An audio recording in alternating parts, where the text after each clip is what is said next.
concocté par Binge Audio.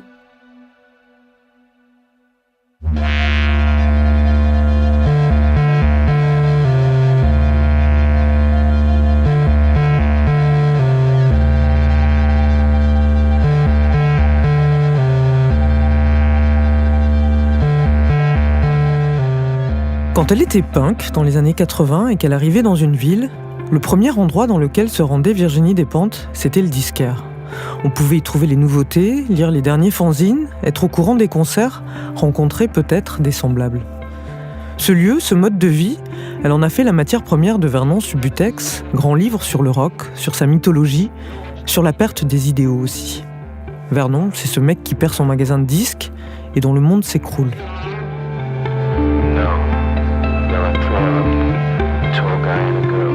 Dans ce deuxième épisode, on va donc parler musique. Celle-ci occupe une place centrale tant dans la vie de Virginie Despentes que dans celle de Luz, qui a beaucoup dessiné le rock, son énergie, ses concerts, dans des albums tels que Live ou J'aime pas la chanson française.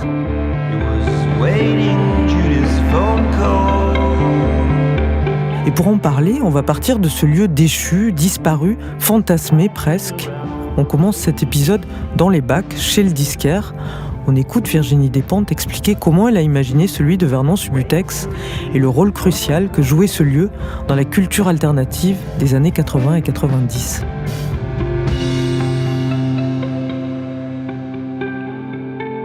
C'est vrai que le disquaire de Vernon Subutex, Revolver, en vérité, c'est un disquaire de province qui n'a pas existé à Paris. Les disquaires de Paris sont tous mythiques parce qu'on allait tous chez eux, le New Rose, évidemment, le Silence de la rue, et c'était des endroits parallèles. Et c'était pas des endroits du tout comme Revolver. Il y avait aussi ce disquaire d'occasion, justement, vers les Halles. Monster Melody. Monster Melody. Qui est hyper antipathique. Qui est le plus proche de Vernon dans ce que ça pourrait être. Ouais. Mais c'est dans vrai le bordel, moi je me suis inspiré de Monster Melody pour le bordel. Totalement. Moi j'ai fait du repérage là-bas et je suis passé pour un con parce que il me demandait mais qu'est-ce que je foutais là, et j'ai demandé s'il avait des CD. Il m'a regardé comme si je lui avais chié dans la bouche. Et c'est vrai que c'était un petit peu stupide. Mais le disquaire dans ton livre, c'est déjà quelqu'un de très particulier parce que c'est un type hyper sympa. Tous les disquaires sont pas sympas comme Vernon. C'est un peu comme la lesbienne, quoi. Fallait pas qu'il soit trop sympa. Ah ouais. Moi, je connais plus les disquaires que les lesbiennes, mais raconte. Ah non, mais c'est vrai, je me souviens, parce que moi, le disquaire à Nancy c'était des bons disquaires, mais ils étaient pas sympas, notamment si t'étais une fille, quand même, mais même du moment où t'étais jeune, il était pas là pour être sympa, et c'était même, je pense, ça aurait été de mauvais goût qu'il soit trop sympa. Enfin, on l'aurait moins pris au sérieux s'il avait été sympa. À Nancy, le souvenir que moi j'ai du disquaire, c'est que c'est surtout l'endroit de toute façon où tu vas, parce que toutes les nouveautés arrivent là. Il n'y a pas de presse, il n'y a pas de radio, il n'y a pas d'autres endroits. Il y a pas Wikipédia, il n'y a pas d'informations sur les Et la groupes. Musique qu'on écoute, c'est pas dans Rock & Folk, c'est pas dans Best, ça se passe autrement. Donc c'est chez le disquaire que ça arrive. C'était les fanzines aussi. Oui, mais c'est là où tu posais ton fanzine, même si c'était pas forcément un fanzine musical. Disquaire et vendeur de bande dessinée, c'était quasiment à peu près la même chose. Absolument. Et après, moi j'arrive à Lyon, où les disquaires sont vachement bons aussi, mais pas non plus sympas.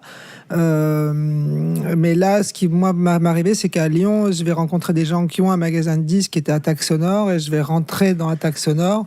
Et ensuite, on va créer ensemble le Gouniaf Mouvement, un autre disquaire à Lyon. Et donc, ça va être 3 ans de ma vie. Et à partir de là, je change mon regard, les disquaires cessent de m'impressionner, et je rentre chez eux comme chez des gens, je sais pourquoi ils sont pas souriants, c'est le protocole, c'est pas grave, on peut quand même leur parler, quoi. Et du coup, je me souviens, dans n'importe quelle ville où j'arrive, de France ou d'ailleurs, à l'époque, c'est le premier truc que tu cherches avant tout, c'est le disquaire, quoi. Et le disquaire à Tours, il y en avait pas beaucoup de disquaires à Tours, mais il y en avait un qui m'a tout appris, qui était le premier à me mettre dans les mains un disque du Jefferson Airplane. After Baffin at Baxter's, avec une super pochette, avec un avion dessiné par un mec qui s'appelle Ron Cobb, je crois. Et je pense que lui, ça a été une base pour Vernon.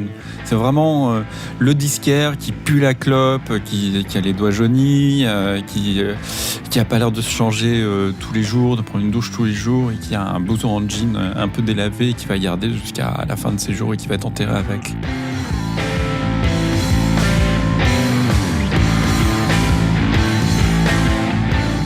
L'idée du disquaire, elle vient de l'idée que c'est quelque chose qui était une énorme industrie, qui comme beaucoup de choses, on a été bien surpris quand on a été triste de la voir disparaître, parce que c'était une énorme industrie qui avait vraiment pas que des bons côtés. Mais surtout, ce qui était surprenant, c'est qu'elle a disparu en 2 ans. Napster est arrivé et c'était réglé en 2 ans. Ouais. Moi, ça m'a frappé parce qu'évidemment, je connaissais beaucoup de gens qui travaillaient dans l'industrie du disque à plusieurs niveaux, comme groupe, comme dans les labels, il y a plein de gens qui ont été affectés très directement, et on a commencé à voir ce que c'était que des licenciements massifs entre gens qui se connaissent très bien, qui travaillent ensemble depuis... Qu'est-ce que c'est aussi convoquer des artistes pour les remercier, des artistes des fois avec qui tu as travaillé pendant 40 ans, à qui est-ce qu'on confie ce travail, qu'est-ce qu'il y a... Enfin, c'était toute une série d'événements qui arrivaient. Et moi, ça m'intéressait le magasin de disques aussi, justement, parce que comme je suis resté plus de 3 ans à Lyon, j'ai pris conscience de ce que si je pense à tous les gens qui venaient régulièrement dans ce magasin, et à ce qu'ils étaient devenus, effectivement, c'est comme si tu prenais un endroit, tu coupes un endroit, tu réunis des gens qui ont une bonne raison d'être ensemble parce qu'ils écoutent la même musique et que c'est important. Et ensuite, quand ils vont continuer leur vie, en vérité, ils se ressemblent à aucun niveau parce qu'ils n'ont pas la même origine sociale, ils n'ont pas les mêmes codes, en vérité. On a eu quelque chose en commun réel. C'était pas une farce où on s'est pas rendu compte un jour qu'on s'était trompé les uns sur les autres. On a vraiment vécu quelque chose ensemble, et en même temps, 20 ans après, tu retrouves des gens qui sont passés par le rock, tu retrouves de tout, entre guillemets, quoi. Et ça m'intéressait beaucoup pour Tracy Vernon. Big screen, flat people. Big screen. Short time. But it's a joke.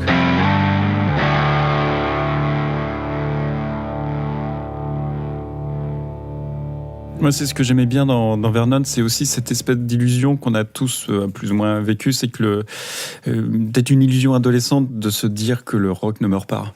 Dans Vernon, il y a un Bowie qui meurt qui traumatise une bonne partie des personnes alentour, qui traumatise presque autant que le 13 novembre. Et oui, le rock meurt, et Vernon se dématérialise lui-même comme la musique, et c'est quelque chose qui le rend finalement attrayant pour les autres. Et autour de lui, les autres, ses amis, ceux qui ont été ses amis ou ceux qui essayent de l'être, s'accrochent à une réalité matérielle. Tandis que lui, il accepte de tout perdre. Et autour de lui, on est fasciné inconsciemment par cette lumière qu'il a encore en lui, alors que le monde s'écroule.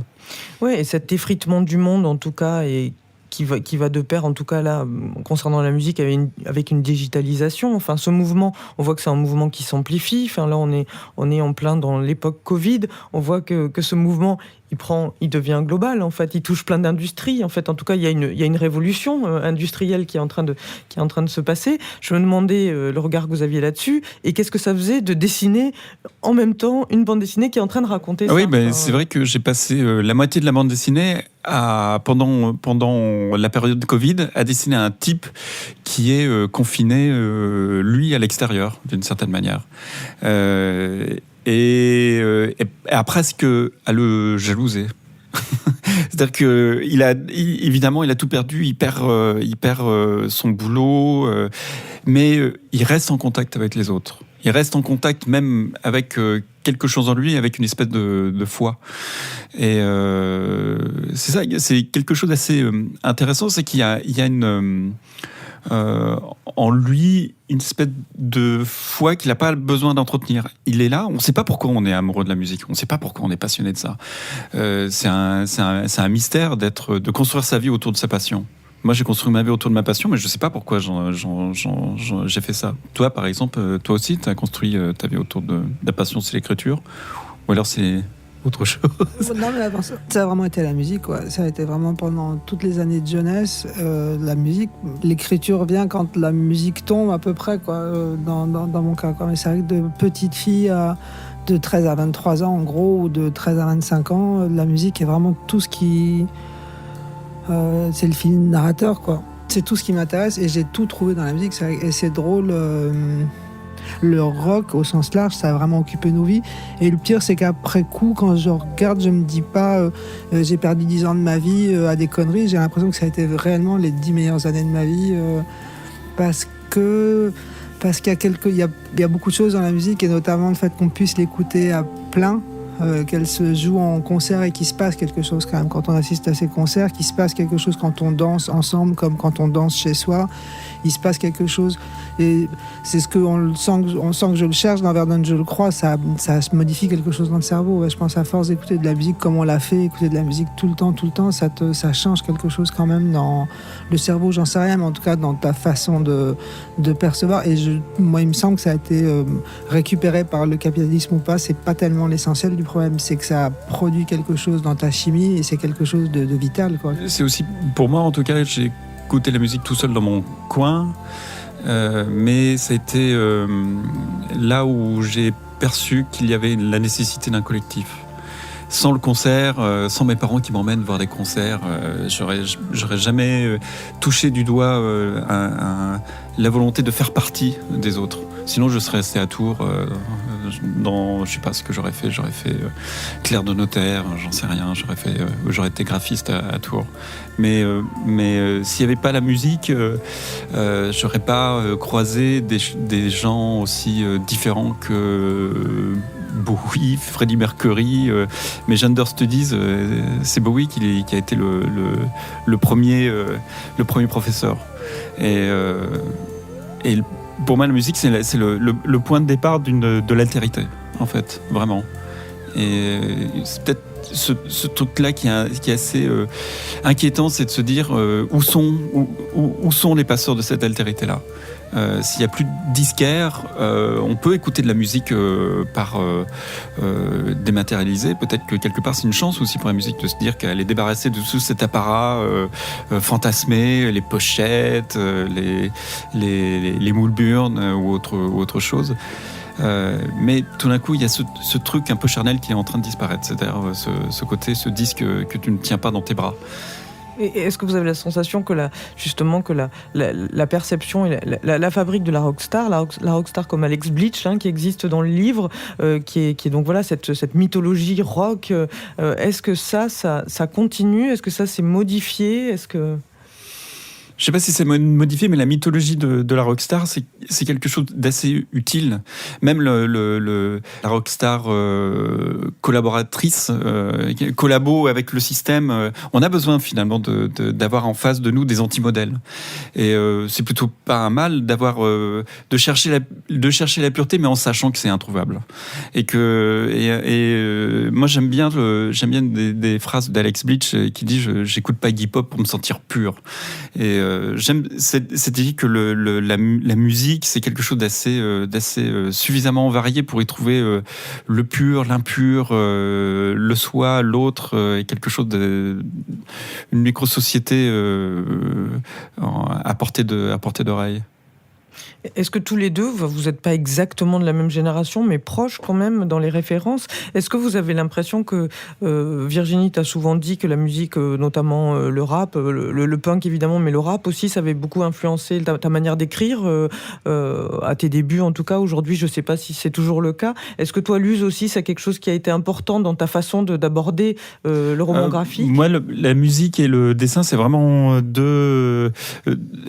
c'est vraiment ma respiration. C'est-à-dire que d'un côté, j'inspire avec la musique et j'expire avec le dessin.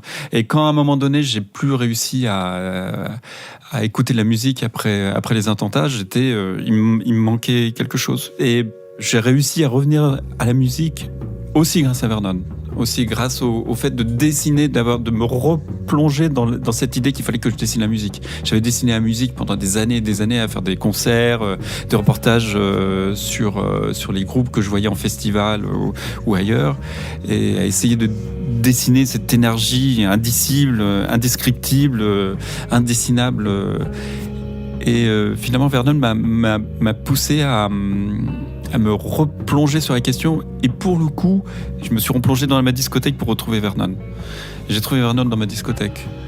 parce qu'il était là, parce qu'il était sur une pochette et au coin d'une pochette. Et ne serait-ce que de faire cette démarche-là, ça m'a un petit peu sauvé de cette blessure qui était que je n'avais plus du tout d'oreille musicale.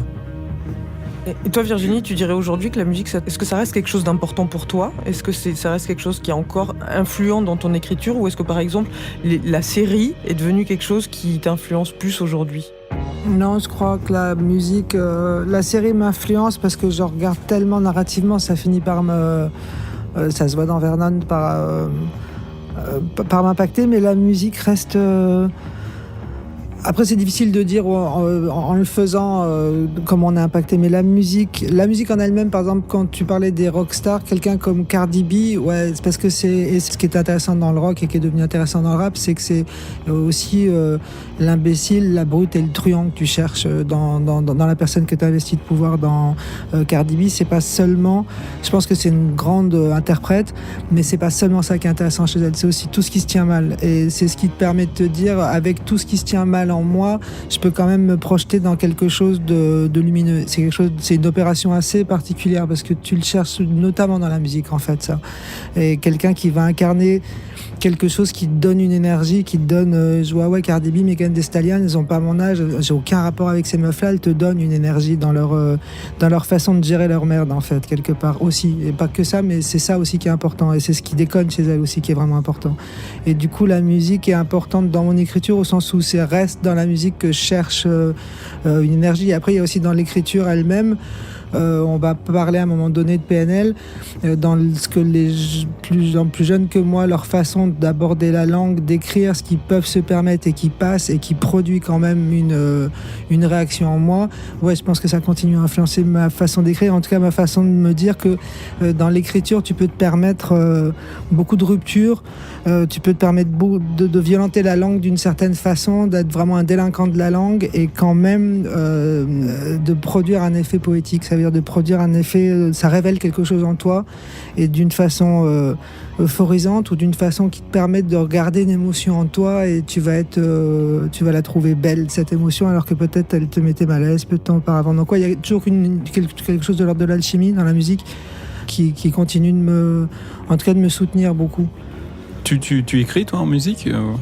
Ouais, j'écoute de la musique quand j'écris encore maintenant. J'écoute moins de musique dans ma vie qu'avant. Je marche beaucoup quand on peut marcher dans la rue, quand on est autorisé à marcher dans la rue, je marche dans la rue en écoutant de la musique, toujours, mais j'écris en musique. Et par exemple, Vernon, c'est vraiment Leonard Cohen. De bout en bout, c'est avec Leonard Cohen, c'est divin pour écrire. Et toi, c'est rigolo parce que tu as énormément dessiné la musique, les concerts, on le disait, d'ailleurs avec un talent fou, quoi, sur les mouvements des groupes. Et tu m'avais dit une fois dans une interview que tu étais toujours tenu un peu à l'écart quand même de la virilité rock, quoi. Oui, parce que j'ai été plus éduqué à Bowie qu'à Led Zeppelin. Même si après, effectivement, je suis revenu sur le heavy rock, etc., avec des Mulburn, mais j'ai toujours été, j'ai pris. Je pouvais pas prendre au premier degré ce qui se passait dans la virilité rock. Déjà, un type qui gratte une guitare, c'était déjà suffisamment de phallus pour moi. Il y avait pas besoin de plus. Et en même temps, moi j'ai fait mon éducation, sensuelle et sexuelle, même en regardant un concert de Queen en 86 et en passant ma soirée à regarder le couple qui était en train de baiser juste à mes pieds, alors que tout le monde était en train de regarder ce formidable Freddie Mercury avec cette grande cape, etc. Alors que moi j'étais en train de regarder ce couple en train de baiser comme des malades juste à mes pieds. Et pour moi c'est ça la musique, ça m'a apporté ce truc-là, et aussi si je cherche bien, je suis arrivé au féminisme avec la musique. C'est grâce à Le Tigre. Il y a des concerts au Café de la Danse que j'ai dérivé très très tranquillement vers un féminisme absolu. C'est tout d'un coup quand je voyais trois nanas sur scène en train de hurler, je me suis dit que les hurlements de Kathleen Hanna valaient très largement ceux de Robert Plant. Et là, à ce moment-là, tout a basculé dans ma tête. Et je crois que King Kong Theory est sorti pas très longtemps après, genre 2-3 ans après. Et donc là, il y a eu un champ qui s'est ouvert pour moi en me disant mais j'ai passé ma vie à écouter quand même beaucoup de couilles dans ma discothèque et peu de vulves, beaucoup de couilles. Et donc là, tout d'un coup, il y avait quelque chose un chant finalement à la fois musical et intellectuel qui s'ouvrait pour moi. Et peut-être heureusement qu'il y a eu ça. Sinon, je serais encore en train de me tirer le pompon sur les houes, quoi, peut-être.